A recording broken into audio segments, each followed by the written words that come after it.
Welcome to episode 355 of We Don't Die Radio. I'm your host, Sandra Champlain. I'm the author of the best-selling book called We Don't Die, A Skeptic's Discovery of Life After Death. And if you're listening to us right now and you'd rather be viewing, this is one of those special video interviews, and you can watch us on YouTube. You would simply go to YouTube and type in We Don't Die Radio 355. A couple of just very brief announcements.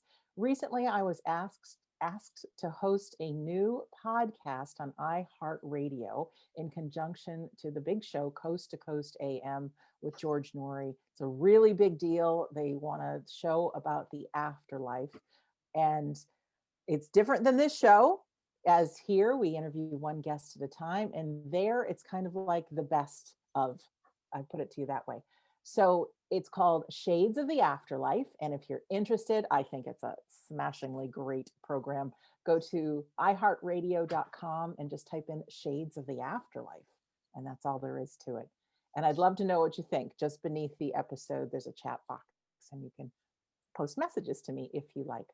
Also, we have a new calendar that is up for November, December 2020. You may be watching this sometime in the future, and the calendar will still be running. You can go to wedon'tdieradio.com and click on calendar tab, and we host demonstrations and courses and a wonderful Sunday gathering, which is our version of a Sunday service, but we celebrate life in the afterlife. In fact, our guest today is someone you may recognize from our Sunday gathering. We have Kathryn Shirley on today. She is the president of Longton National Spiritualist Church in the UK. She's a longtime medium and tutor, and she's also an advanced grief recovery specialist. I'll share her email with you if you are interested in having some support. It is kath.rynn@me.com. Kathryn Shirley, a warm welcome, my friend, to We Don't Die Radio. Hi, Sandra, and thank you for inviting me to talk about something we're both very passionate about. We sure are. The two go hand in hand, grief and the afterlife. And I'd love to hear a little bit about more about you and how you got started, maybe a little bit about your history. Okay, so as you know, many years ago, Mitch and I, we do have 4 children, and we had twins. And Georgia was born with disabilities. And we found that world that we were then thrust into extremely overwhelming. We're talking 1994. So I didn't really have a great deal of knowledge about the world of disabilities. I knew about motherhood. I had 2 children. And I didn't know a great deal about twins. So if anybody's expecting twins, just go with the flow, because you'll know what to do when they're born.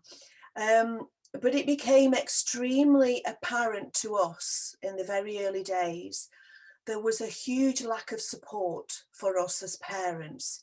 So when Georgia was about 18 months old, we were given her diagnosis and basically told to go away and get on with it, with no real knowledge. But what people don't really understand, and anybody who has children with disabilities, whether they're born with them or whether they are acquired, or indeed as an adult you become aware of a loved one who has disabilities, and you know, when your health changes, or when someone you love and care for deeply, when their health changes, it impacts us all. And there, I didn't recognize it at the time because it wasn't addressed. We used to have, appointments after appointments after appointments to go to with Georgia, and looking after 3 others. And of course, she's a twin, so being exactly the same age. Grace, her twin, was doing what she was, naturally doing, and Georgia was struggling with everything. So I didn't realize at the time, really, that I was grieving also, because, I read that piece about Welcome to Holland. When you are pregnant, you have an expectation of what this life is going to be like, what you're going to be like as parents, and we all worry about that. And also when she was born, I just knew there was something that needed further investigation.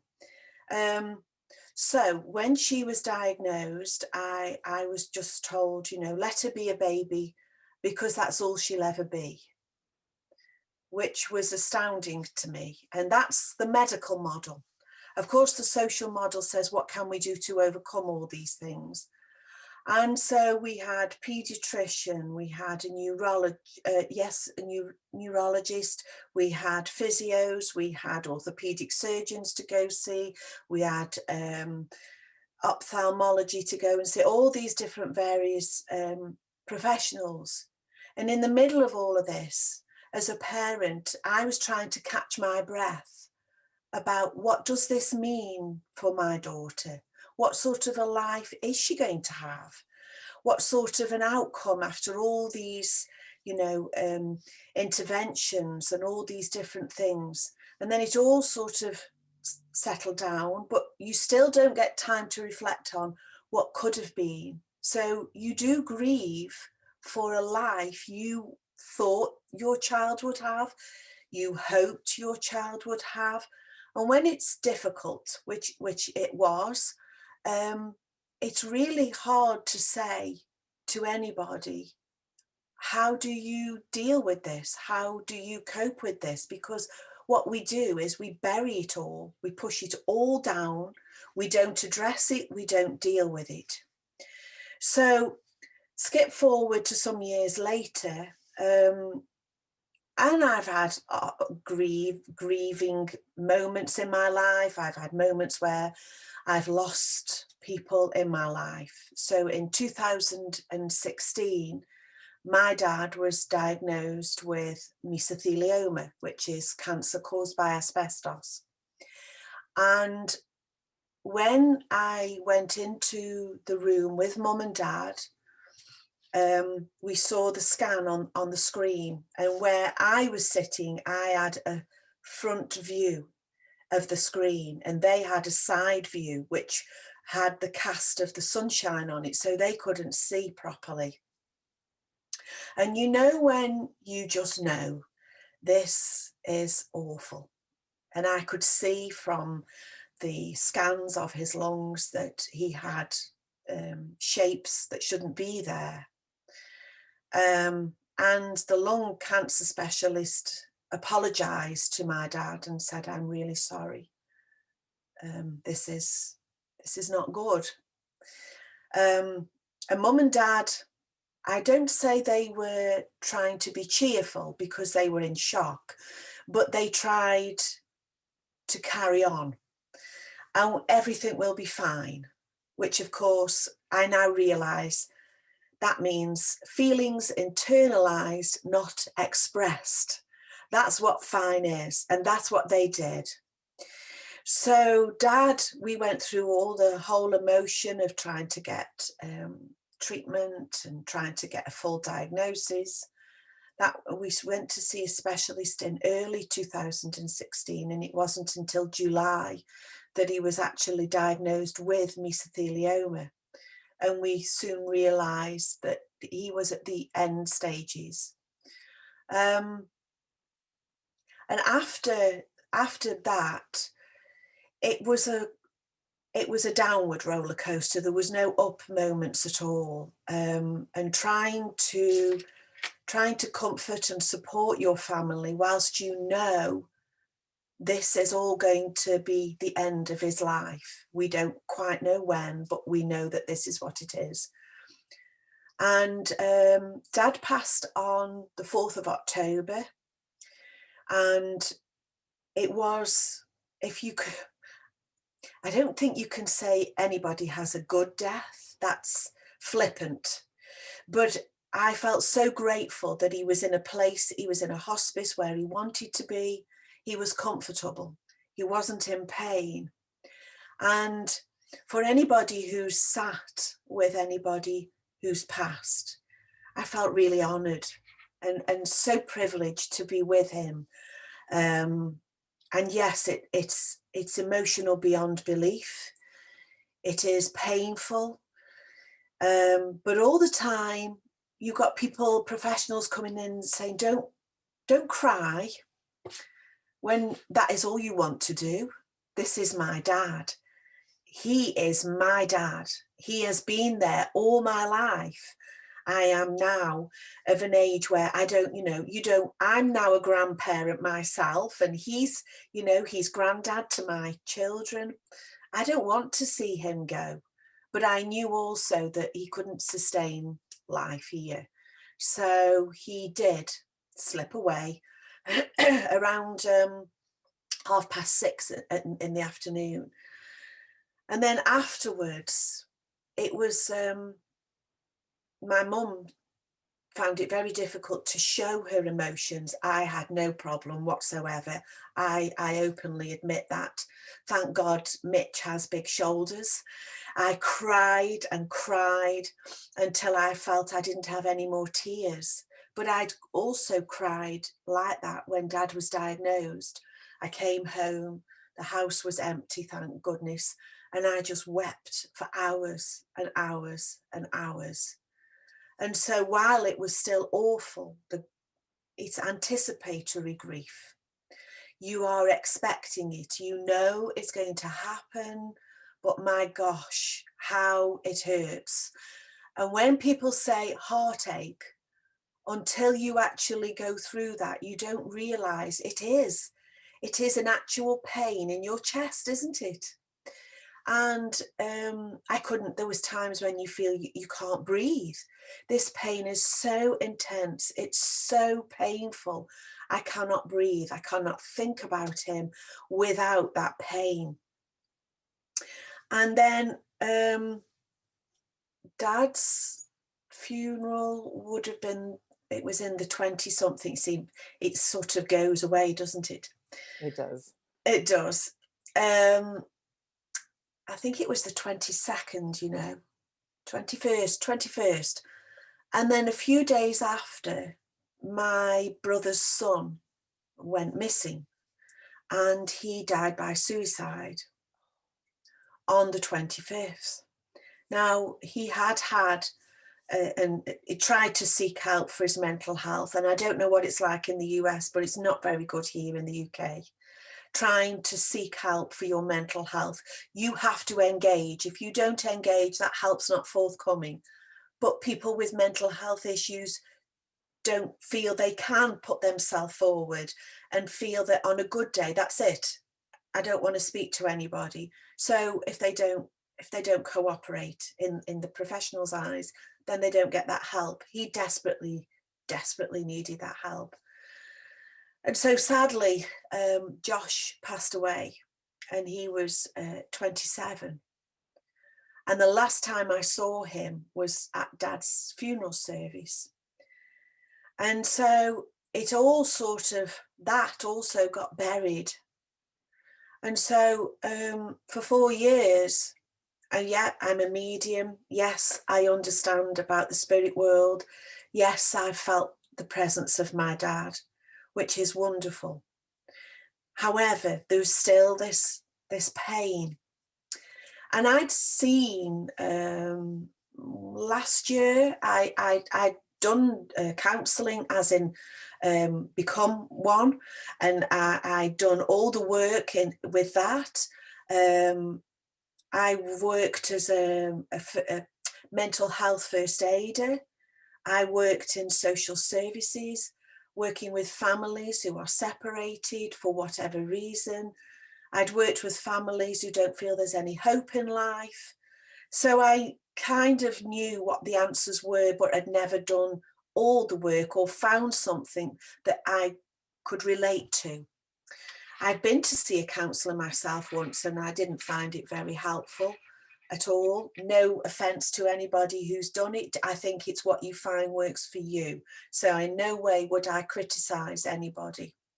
So I saw this advert for the grief recovery, and I looked into it and couldn't really, if you look at it, I didn't feel, well, what is it? It doesn't really tell you what it is. So I had a phone call with the lady who runs the UK, Carol Henderson. She's a fantastic lady. And I found out that what grief recovery is a lot of heart work. It's not easy. It's about addressing, we all have a significant loss, at least one significant loss that we can relate to. And we very often have conversations with people and moments with people where we don't feel it's been particularly helpful.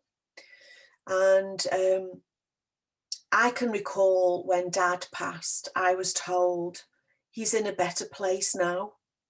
Well, he wasn't for me. He's not in any pain now. Yes, I would agree he's not in any pain. I'm in agony. Right. Yes, he'll be with you now from the spirit world. That isn't what I want.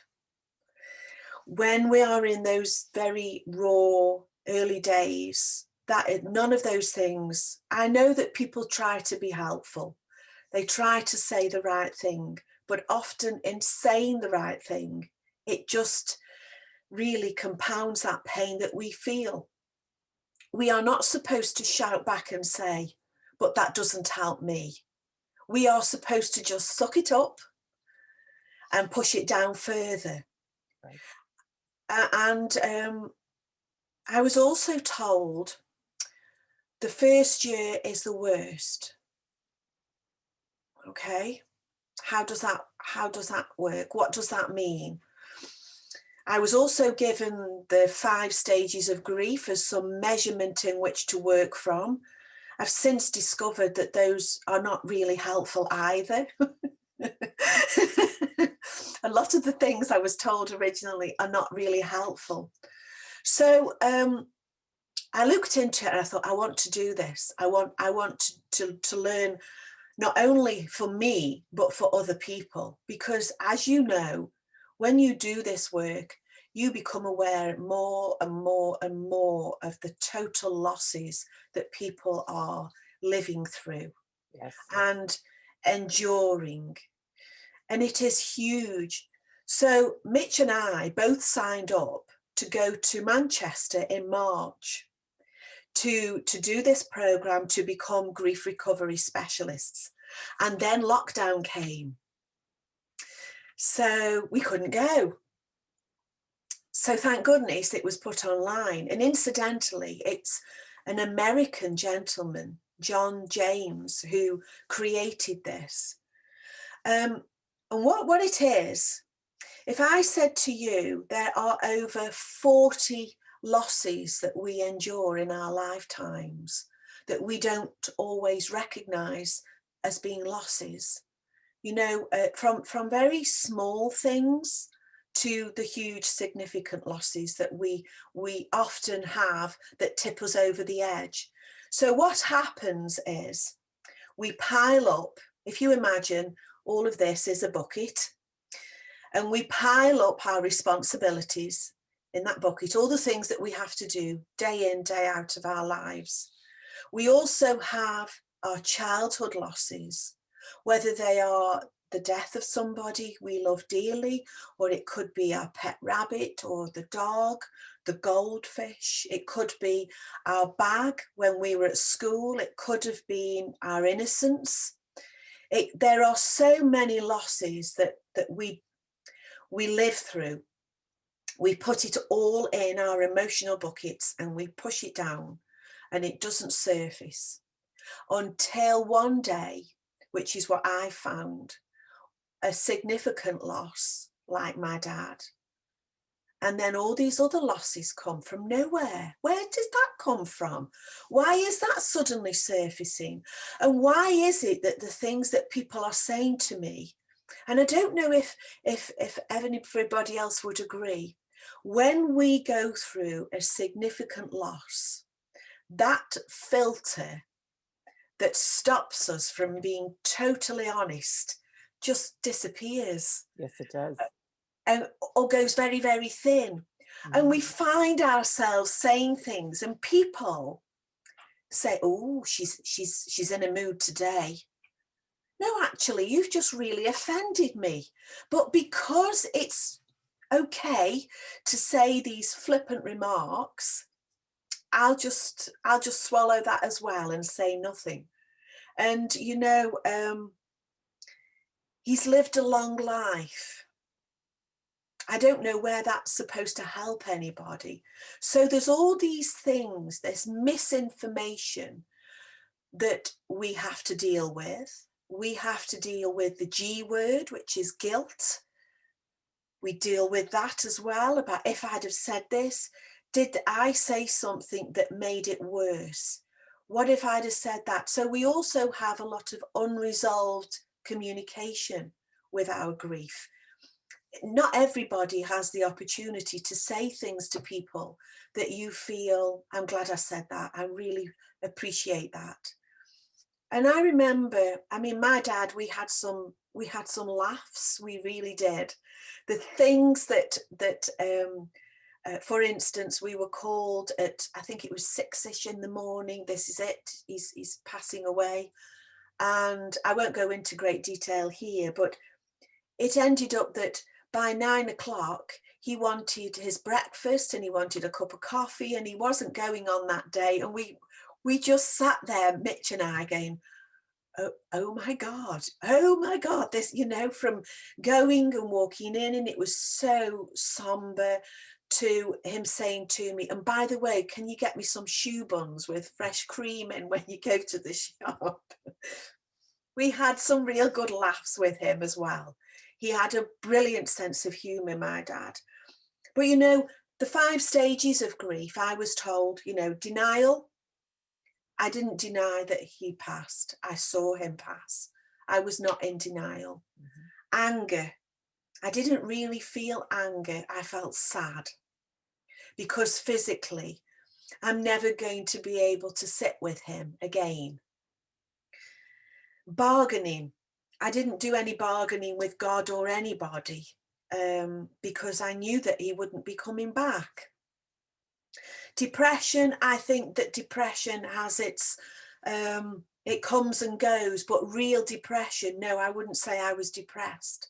I was sad and I was very down about my dad passing, but I'm not discounting it for other people. And then acceptance. I accepted it when he passed.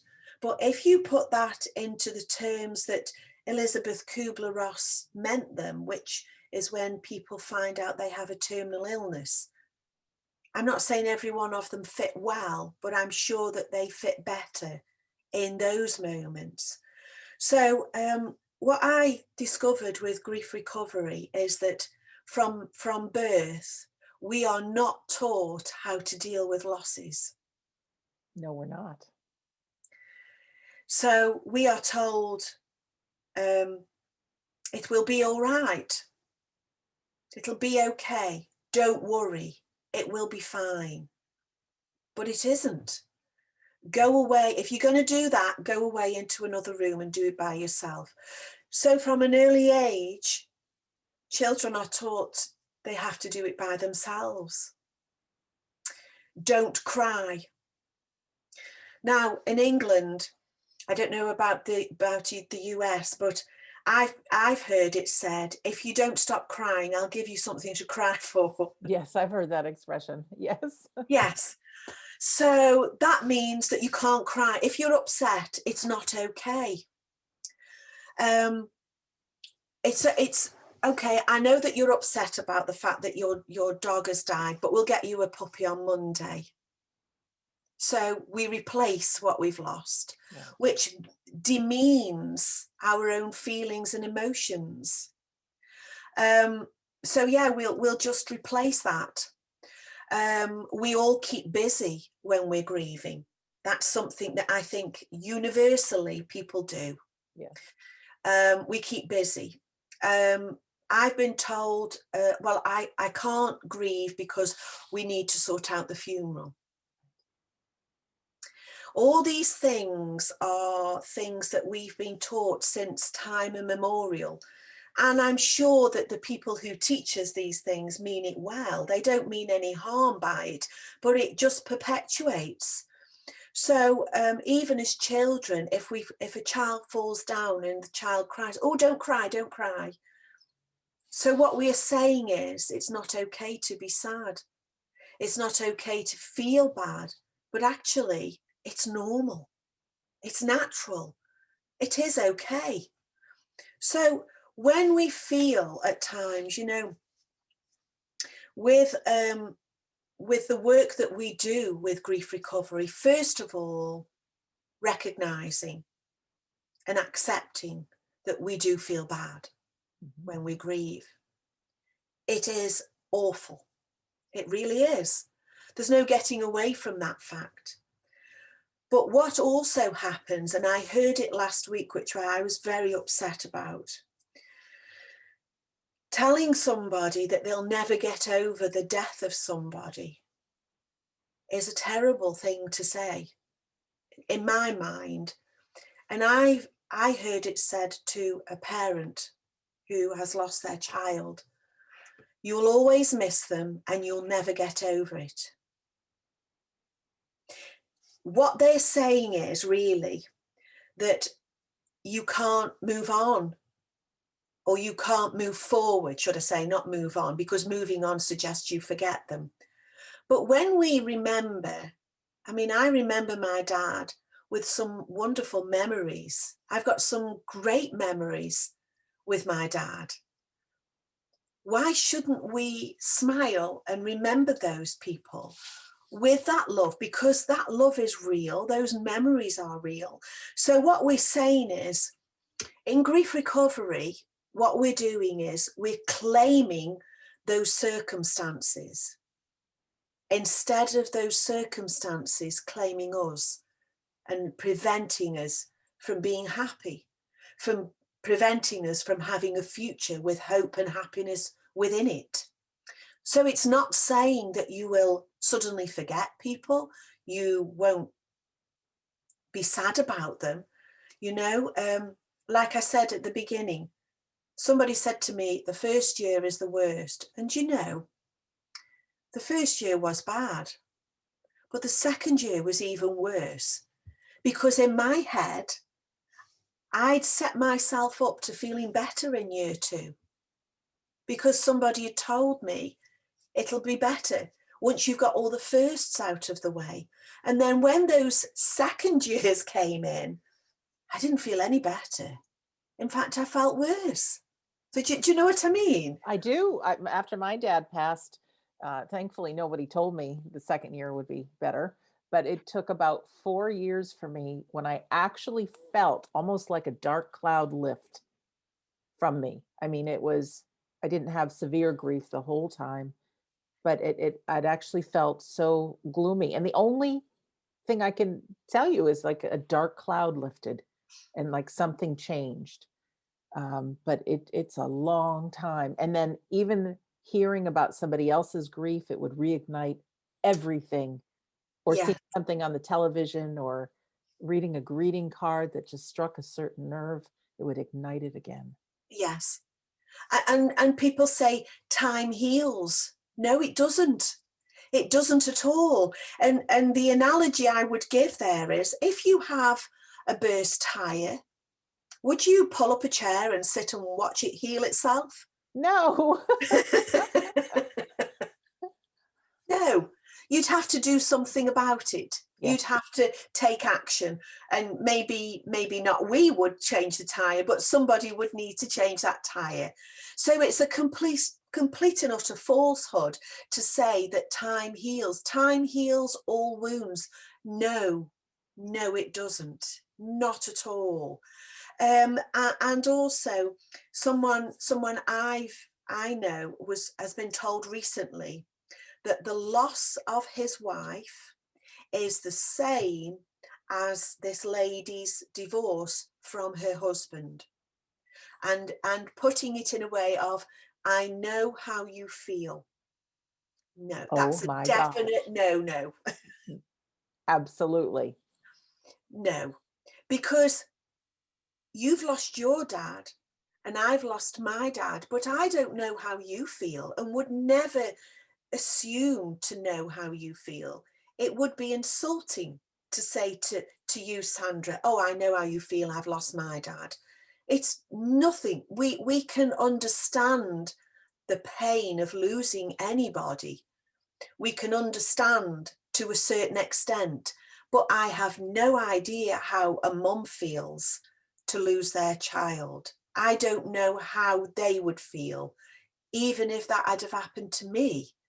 And also, you know, this grief recovery, it's, some people find it so difficult. I'll tell you now, they don't complete. They feel unable, because what you're asked to do is you're asked to really look at the things that you've wanted to say. So it's about uncommunicated grief and loss, uncommunicated conversations, because if you have had a good relationship with your loved one, of course you would want that to carry on. So there's communications that you wish you'd had more of. I wish I could have my dad here to hug. He was the best hugger in the world. I think that's a dad's prerogative too, isn't it? If you've got a good dad, if you've got a good mom, if you've got a good relationship with someone and it's tactile in that way and you can hug them, yeah, you will miss that part about them. If you didn't have a good relationship with someone and now they're passed, there's no chance to put right what you wanted to put right. So you've got, that opportunity's gone. So it's all these things about unsaid, how you feel. Maybe it's something like, thank you for all the times you took me to swimming on a Sunday morning when it was the last thing you wanted to do. But I'm really, really glad you did. And I appreciate that you took the time to take me. Now, I know people who've done the talking therapies. A friend of mine did talking therapies before she did this. And she said she was asked at the very end, she had a chair in front of her and they put a teddy bear there and said, right, we want you to speak to the chair as if that's who you want to speak to. So she read her letter and she said all the things she needed to say. And they said, does that feel better? And she said, no, I've just spoken to an empty chair. Right. That's all I've done. But what grief recovery does is it gives you those stepping stones, and it is education. It's not therapy. It's not counselling. It gives you the skills to then go on and deal with your other losses, however big, small, or, I mean, they're all small to us in some ways. But then when you look at them, you know, the loss of a doll when you were a child was huge. The loss of a doll as a child, now you're an adult, might seem quite small. But at the time, all our losses are 100%. They are real, they are emotional, and they sit within us forever. And also the things that we do, we call them STIRBs. Short-term energy relieving behaviors. Everybody does it. Keeping busy is one of them. Going shopping is, or retail therapy, cleaning, excess washing, gaming, drugs, alcohol, learning. I know a lady who she went on, I mean, she achieved 3 degrees, but she went almost like on a rampage of learning, you know. So we all do these things. So at the end of it, at the end of the course, we become complete with what's been unsaid, what's been unexpressed, if you like. So it is a lot of hard work, and it's a lot of soul searching. And I would say, you know, being a medium as well, I see mediums who I think you definitely need to do this, or you definitely need to do this. And you know, it's wonderful. We also do grief recovery in specialists for the loss of pets. That's so undervalued for people who are grieving their pets. It's very misunderstood. You know, when people say, well, it was only a dog. Oh, I tell you, the more I feel, the more you love, the harder you grieve. And Yes. our pets are that unconditional love that are with you all the time. Yeah. Never ask for anything, little food, little water. They snuggle, they listen, they love. It's torture to lose Yeah. a loved pet. It is. And you know, when we are grieving, our bodies do the strangest of things. We suddenly find an enormous burst of energy, and then we might find we've got a complete loss of energy. And what's happening is all the pent-up grief, if you like, all this unresolved, hidden grief, it sits there like a huge weight. You said like a big dark cloud over you. And it's only when we're never going to forget or say that those people didn't exist. They did. The people and pets and things, you know, that we love. People find in this year they have lost so much. Jobs, homes, relationships, a sense of who they are, independence. You know, as well as doing this, I also am an independent funeral celebrant. So I take funeral services, and I have taken a lot of funeral services where there's only been 10 people allowed to be there. The grief in the room is palpable. And, you know, to be told that you can't sit and comfort your mum when your dad has passed is so cruel. It is an unbelievable cruel thing to do to anybody. And at the very beginning, they were all asked to sit, you know, 2 meters apart. Right. 10 people sitting in front of me, and ordinarily I hug. I will embrace people because we know hugging is a wonderfully healing, powerful embrace that we can have. The longer you hug, the more powerful it is. I couldn't do that. I couldn't even give anybody a tissue because it's come from my bag. So I couldn't do that. I couldn't go and see the family.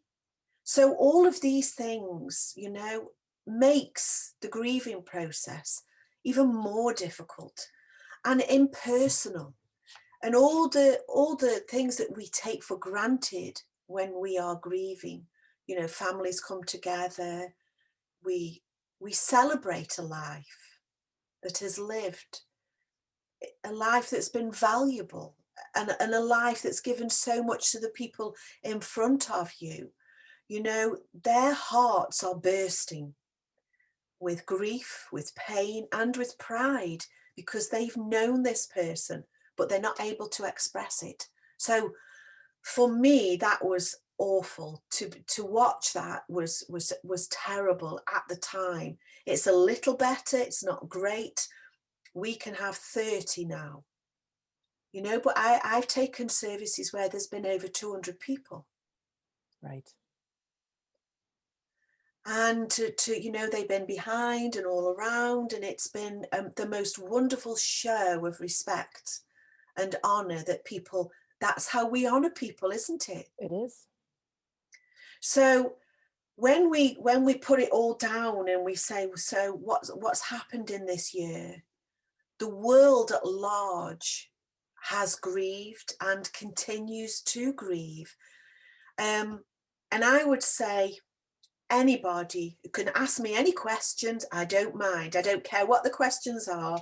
I mean, I've worked in social services. I've seen some things in my time. I Nothing bet you shocks have. me. Nothing shocks me at all. But you know, all of the things that we feel, we harm ourselves by continuing to carry them around with us. It has been proven that when we are walking around with all this angst inside us and grief and pain, it actually strains our organs. It puts a huge strain on our heart and so our other organs as well. It makes us better people by doing something about, whether it's this or whether it's something else that you have found works for you. I would say after doing this, and I did my training in the summertime.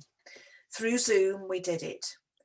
And I have sat with people and have seen the change, recognizing that, oh yeah, when that happened to me when I was a child, I didn't see that as a loss, but it is. And it set the tone for the rest of their lives. How our parents speak to us. For instance, I know of going back some years, families who would immediately shout their children down. You are not entitled to an opinion. But they are, aren't they? You know, going into families where children were made to grow up. They were getting up with the babies, with the siblings, and they would be doing the bottles and the nappy changes while mum was recovering from the night before and not being able to get their education. And then they're not entitled to an opinion, or they're told they're stupid. You know, I've worked with lots of families who it's heartbreaking to see how children are treated. What chance in life do they stand? You know, children who are abused, it's indoctrinated from a very early age that they have no value and their lives do not matter. And what they feel does not matter. And so when I looked back at, I was asked, so what do you want to specialize in? Well, grief. So I did the advanced as well, but that means that I can do it online. I can deliver it online. So time and space is no issue at all. And also anticipatory grief, you see. So helping children grieve. When children are grieving, as you know, it comes out in their behaviours. They don't necessarily say, I'm hurting inside. They might do something that as adults we see as a bit mean or spiteful or unnecessary, but it's their way of saying, I'm hurting. So we do children, well, when I say we do children, what we do is we deliver the course to parents and teachers so that they can help their children, so they can be mindful of the things that they say. And it's made me more mindful. I thought I was quite appropriate and I was mindful about what I said.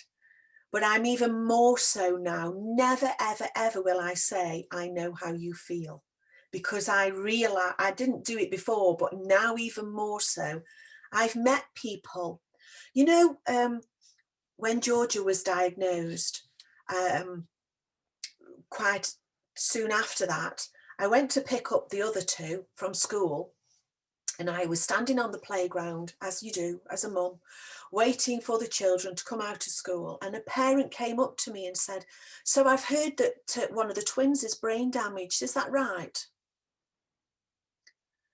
And I couldn't think of anything to say. What do you say? And I said, why?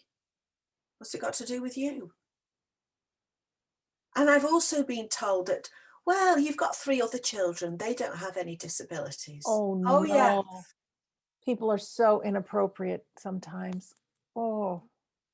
I know of people who have children with disabilities, and I know one lady who was told, well, here's a pillow at newborn, here's a pillow, put the pillow over his face because he will be a burden all your life.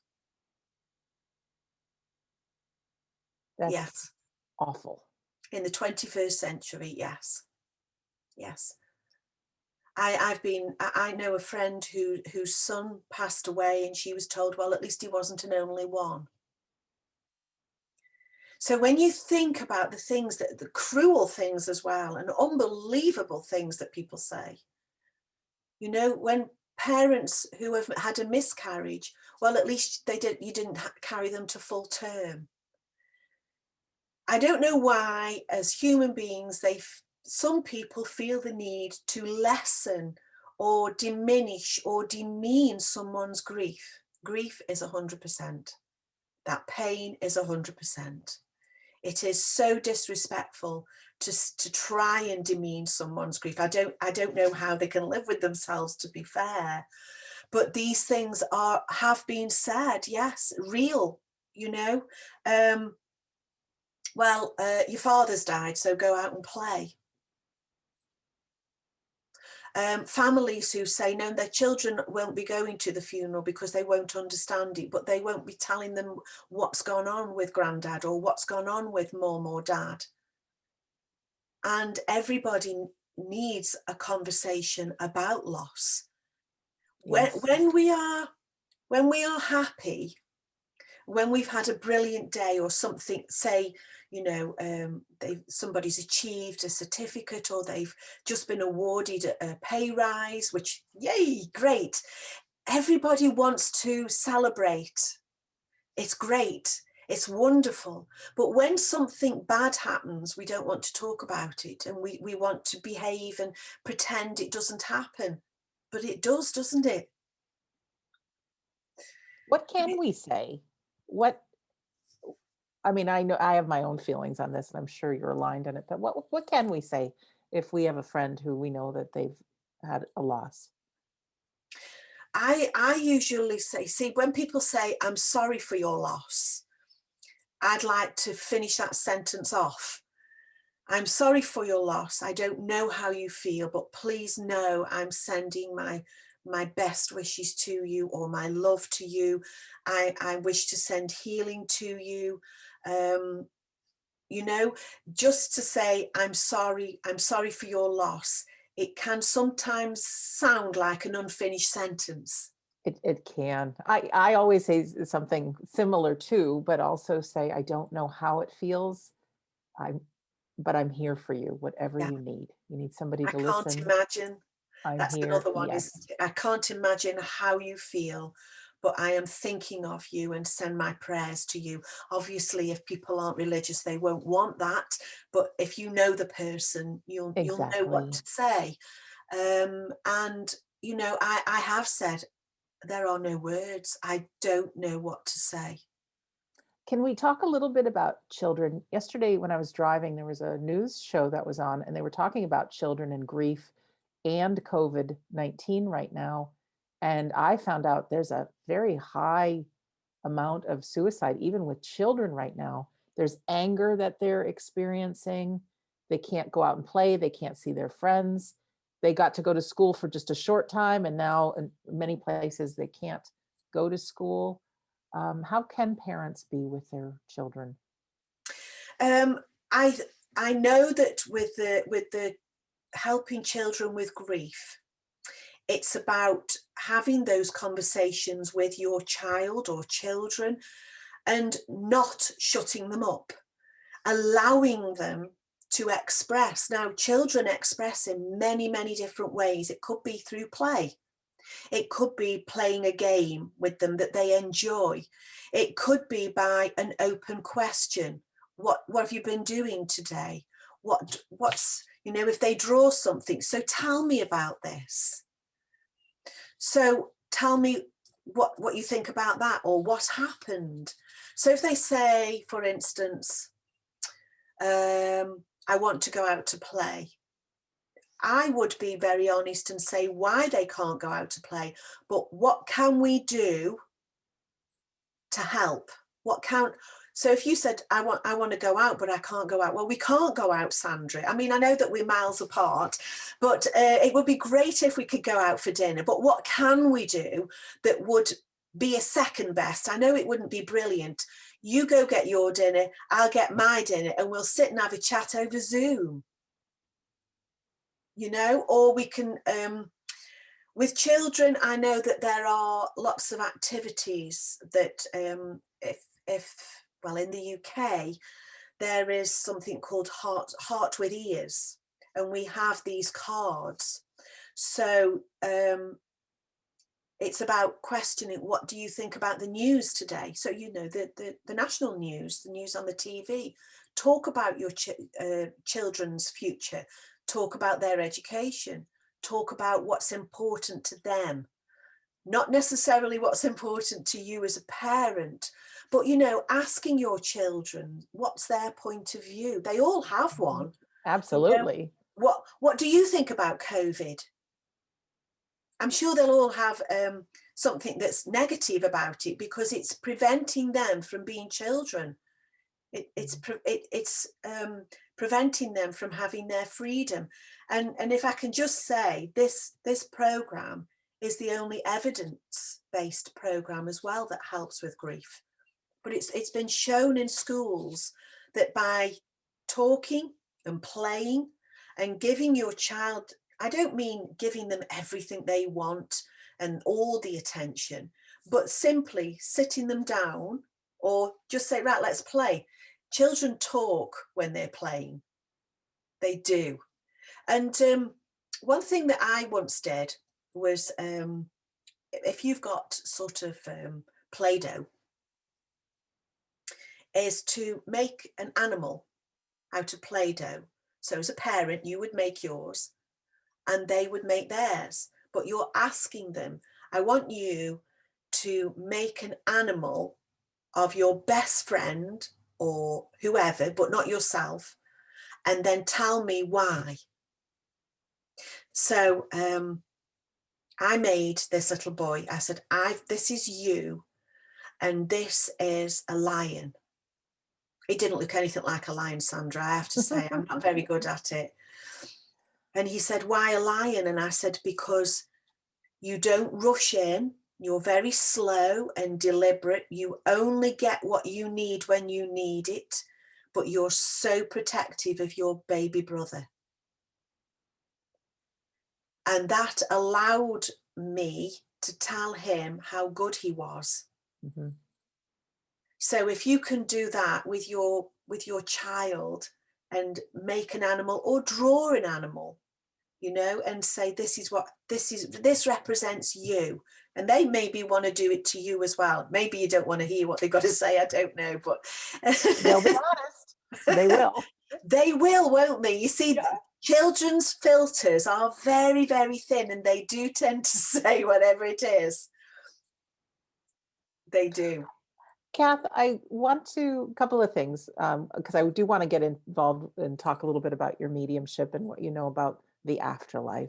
But also, even for our listener, our viewer right now, even though we're talking about children, we are all children. We were all that young person who got shut down at a very early age. It might be you got a feeling I'm not good enough, I'm not smart enough, I'm not loved. And so we are living that. So about grief recovery, you're a specialist, so you work with people, but there's also people, I'm sure, that want to Google it. I think it's called here Grief Recovery Method. I'm not sure. That's right, yes. Yep. Yeah. So that can be looked up as well. But if you can just talk a little bit about how you work with people, and also, did you feel better after? You know, you told about the lady talking to the chair. Mm-hmm. What's the difference doing grief recovery method? Okay. Working with people, it would be online. It's 5 sessions. So we work together one-to-one, and we also do group work as well. And so you work, it's step by step. So each session it has different steps. So you'll be looking at, first of all, you look at the things that people have said to you. When you look back at your own grief, the things that people have said to you, you know, I've been told, well, you go to your room. I've been told, shut up, you know, shush, shush, shush, shush, shush, shush.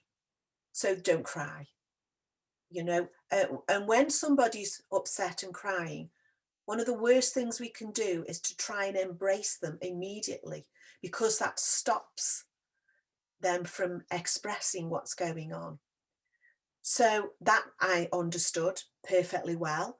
And so when I'd gone through it, and also you can do grief recovery with people who you don't have a relationship with anymore, who are still here, who you may have problems with, but you still see. So that's it. So you have a relationship with someone. You have to have a relationship with this particular person. Say it's your boss. I know you don't have a boss, but say it's your boss, and you have to have this relationship, but there are so many things about this person that they have upset you, they are inappropriate, they are unfeeling, they're everything you're not. So when you come to the end of it and you complete with your relationship, you are not completing with them personally, you are completing with the pain, frustration, and maybe anger, but the hurt that comes with that relationship. And then sometimes those people go and do something else. So we have to have a PS letter. It's called a PS letter. So we then go into, so you do, without giving it all away, you become aware of what isn't right, what hasn't worked, the things that don't work. And then you look at the things that do, the good things. So you look at your relationships. So we all have relationships with people that have been good, bad, and indifferent. So if you look at your relationship, say with your dad, it began on your birthday. And then you look at your earliest memories, which I'm hoping they're all good. So you look at them and you plot all that relationship throughout the years and look at the good things, and then the not so good things, the things that you didn't like, the things when maybe when we're teenagers and we become a frustration to them, or when they became poorly and things didn't go well then, or the losses that he endured. And then when we come to the end and we look at all the things, the good and the bad and the indifferent, we look at what we're grateful for, what we're happy about, what we'd like if we have apologies to make, and what forgiveness that we have. So we can, in mine, for instance, I wanted my dad to stay, but I forgive him because he couldn't.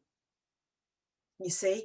Mm-hmm. And after I'd done it all, it was like a huge weight.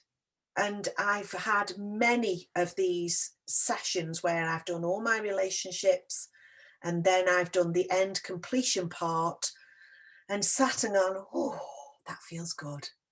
That feels really, really good. Even with the ones who are still here, and I struggle with the people. Yes. Even with that, it's made me realize that all the hurt, all the anger, the pain, and everything that sits inside affects me, doesn't affect them. And it has enabled me to, it's empowered me, I would say, to actually own and become responsible for my grief, my pain, not putting it on them. Because you have to take responsibility yourself for a certain amount of pain we feel, our reaction, you know. So when we go through it, this is why at times it can be difficult, because it's not easy to look at the pain that we've suffered, and we have suffered. And, you know, there isn't one person in the world who hasn't felt disempowered. True. So to get to the end and feel I own this now, and being responsible for my reactions, how I've accepted and understood things, and also then looking at other people and the way that my reactions can affect them. So do you see why with mediumship, it's a huge thing? And I see mediums and think, yeah, they've got such a lot of grief they need to deal with. They really do. It's true. I think we, as human beings, we look for evidence of the afterlife if we are grieving. And you're a perfect demonstration that you are a medium, a long time medium, and you still feel the pain. I think there is a lot of pluses having a good medium reading, having that, knowing your loved one is still around. Maybe you can talk a little bit about that and the afterlife. Okay. I know that's kind of an open question, but we don't have too much time left, but I think it's important to just tie in your thoughts about the afterlife and, well, whatever you want to say. Okay. Well, I was aware of the spirit world as a very young age, and I was lucky that my grandfather was a medium. So my journey in mediumship has been, it's been a journey from birth. You know, some people, they get to a certain age and then find out that they have all these abilities that lay dormant for so long, and yet I was aware of them at a very early age. And I suppose, well, yes, very fortunate, very lucky that I do come from a family who are spiritualists. So I was encouraged, which was a joy. And then going to church, of course, I started to go to church as a child, and then boys came along. They were far more interesting. Yes, of course. And so periodically I would go back and then leave again and then come back. But having the spirit world close, see, when I was with Dad, when my dad passed, you can see the physical life leave the body. And you don't have to be a medium to see that. You can see. And being in with my dad at that time, and being aware of the spirit world, I knew that the room was full. It was absolutely full. I could feel all his loved ones. And my dad hadn't seen his own father since he was 13. My grandfather died when Dad was 13. So I could imagine the reunion for them, and how wonderful that would be. He had a brother and a sister he'd never met, so he would see them, and I could sense all this joy from them. So it's tinged. It really was tinged, because I didn't want to see my dad go, and yet I knew he was going. I was aware of the spirit world, and I could see all these beautiful pinks and purples, or as these hues, almost, you know, like when you look at the northern lights, how they seem to come and go and they shimmer. Yes. And I could see all these beautiful lights over Dad. And then afterwards, looking at his physical body, it wasn't him. And that sounds, if you've never experienced it, that might sound the strangest of things, but it wasn't. That wasn't my dad. That was empty shell. Empty. Yes. That looked like him. Yeah, and you can see the very life of him move away. And while it was devastating, which, as you know, it is, you can't express that pain in words. There are no words, but to feel that love within the room was just unbelievable. And then a few weeks later, I took a service I'd been booked to do, and so in the days where we could actually go to church. And I went, and I was worried because I did think, how am I going to cope with this? And the first contact was a dad. So I knew that I wasn't really, Kath's head wasn't really in the room, because I was not really with it. You know, you just seem to come in and out of consciousness almost, don't you? So I wasn't fully conscious. I was aware of that. My mind was elsewhere. And I was aware of this dad. And this is what I saw. I saw my dad. I saw my dad in hospital. I saw my dad with all the different tests that he had to have done. I saw the scan of his lungs. I saw every sort of memory of those last 6 months of his life pass before me. And I just rattled it all off. I just said it as it came, and everything was correct, because her dad had passed in the same way as my dad. Aren't the spirit world clever? They are. And even down to the flowers that Dad had on his casket. And my dad was a healer. He was a spiritual healer. So all his flowers were orange, because that's the colour of a healer, from Gordon Higginson and Paul Jacobs. Right. And I knew that. So all his flowers were orange. And this gentleman too had the same. And I never stopped to ask for a response. I just said it all. She was saying yes, but I wasn't in the room, as it were, and just said it. And afterwards, I felt so refreshed. I never feel tired after working with the spirit world. I feel energized. And it really felt like I'd sat with my dad and gone through his last 6 months, and for him to say, and now I'm okay. I'm okay, honestly, I'm okay. And it was wonderful. If I hadn't have been a medium, I wouldn't have had that experience. And I dream about my dad often. And I get glimpses, just a glimpse of him, and I hear his voice sometimes. And it's wonderful to be able to be aware of him. He's not my guide. You know, I was told, oh, he'll be your guide now. No, he won't. Why would he want to do that? He's Why? my dad. Why on earth would Dad want to do that? No, he won't. He'll be doing his thing. He'll be doing things that he wanted to do.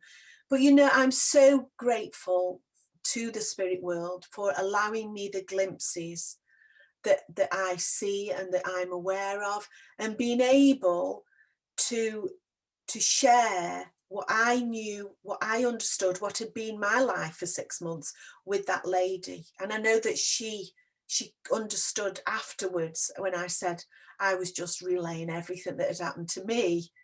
But wow, the spirit world are immense. They never cease to amaze me, and I'll always be grateful for their love and their inspiring intelligence. It's wonderful. Oh, it is. And I've gotten to see you in action as a medium on our Sunday gatherings. You've been our guest a few times, and I hope you come on more often. I would love that. I will. Yes, I'd love to. Really special to hear your words of philosophy and see you demonstrate. Oh, it's great. How can people get in touch with you if they would like to? I know I said your email address at the beginning, but yes, if you'd like to share. I am on Facebook. As Kathryn Shirley, if you want to find me on there. Just send me a message so I know, because I don't know about you, but I do get some strange men messaging me with some strange requests. It's got nothing to do with mediumship or grief recovery or funerals or the church or any of those things. Yes, you can get in touch with me on Facebook and via my email address. kath.rin@me.com. We do have also, what's it? Soul Trust which is attached to my Facebook, because that's also Mitch in there. But we are working towards doing a sort of webinar to make people aware again about the benefits of grief recovery. And in fact, a gentleman who was my first, bless him, he was so kind and generous, and he did say to me, I will still have my moments, of Yes. course, but I can't tell you how much better I feel. I think the greatest gift of this is to know that grief is the normal and natural reaction to a significant loss, and all losses are 100%.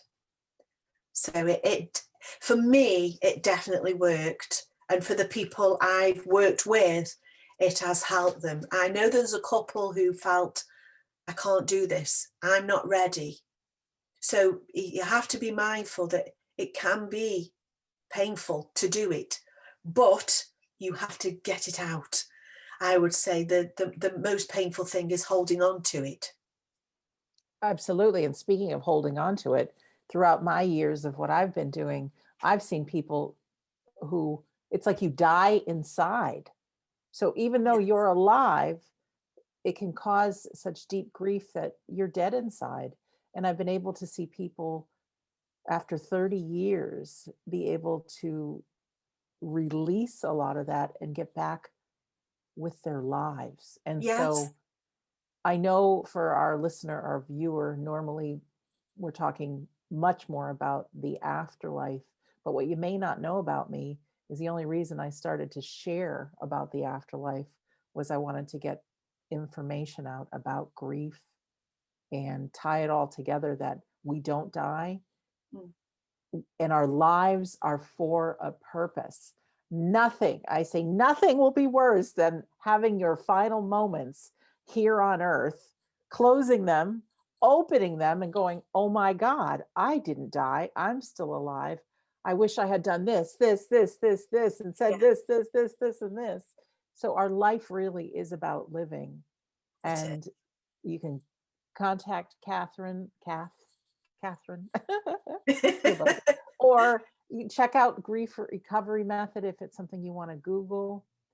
But to empower us all to live a good life while we're here is such a blessing. So, Kath, thank you for, everything that you've done in your many years journey. But this is just the cherry on top of the cake, being able to help people through their darkest times and get to the other side. That's right. Yes. It's a wonderful thing. As you say, the worst thing we can do is to die before this physical life is over. It is. Do you still do medium readings, working with people one-on-one? Yes, I do. Okay. I do, yes. Zoom, Skype. Skype isn't so popular these days, but I've got it on my computer. Messenger or a phone call. Yes, whatever way. Yes. Whatever way. I've even done it via messaging. You're in the spirit world are there. Your thumbs can go really quick. Wow. I have not heard of that. It's amazing. Well, I just know I have not had a reading with you, but I know the gift that you've been to our communities on Sundays, and it's you just bring in the joy. You really do. Our loved ones, they don't remember any pain. They're in a great place. They're their best selves, and to bring forth those shared memories, and you actually get to feel like you're with the other person, and it's beautiful. Really, thank you for who you are. Thank you too, because you give so much comfort and sustenance to people. And when people are at their lowest ebb, they've no idea just how much they've been lifted from where they were. So it's a wonderful gift that you give to people as well. So thank you, Sandra. Thank you so much. And for our listener or our viewer, thank you for spending this time with Kathryn Shirley and I. Oh, our home base is wedon'tdieradio.com. Now you can find 355 episodes. All I can say is wow, because that's almost a whole year's worth of listening if you listen to one a day. Wow. You can Amazing. also, it is, join what I call my insiders club. It's just my email list. And if you join, it says you can read the first few chapters of my book. Well, here's the secret. It's the whole book. I don't want anything to stop you from getting this information about We Don't Die. And my chapter 10 of the book is just on grief. And it's very, very powerful. Again, I ask you to check out the calendar page on the website. There's a lot going on. And during this time of, if you're listening or watching to this in 2020 or even in 2021, it's a very hard time. So to keep yourself active with things online or listening to things, or even if it's not us, read a powerful book, be in conversation with people. It can be a very difficult time. So it does help to stay engaged. And we have a Facebook group. If you're a Facebook person, you can type in We Don't Die Listeners, and it's over 5,000 fabulous men and women who talk about these things, the afterlife, life, living life, and grief. So I know in my life, there aren't too many people that I see that I share this side of myself. But meanwhile, I can be fully open and fully self-expressed with my friends that I don't see, and I get to connect with them mostly through Facebook. So that's nice. So, in closing, my name is Sandra Champlain, and I'm always so happy to be your host on We Don't Die Radio. I do believe that life is an education for the soul, and that your life here is very important. And I also know we've done some tough things and we've made it through. So, if your soul is saying, let's check out this grief recovery method, go for it. If you feel comfortable reaching out to Kath, go for it. So we love you. We care for you. Want to really thank you for listening, or thank you for viewing, and we'll see you soon. Bye, everyone. Bye.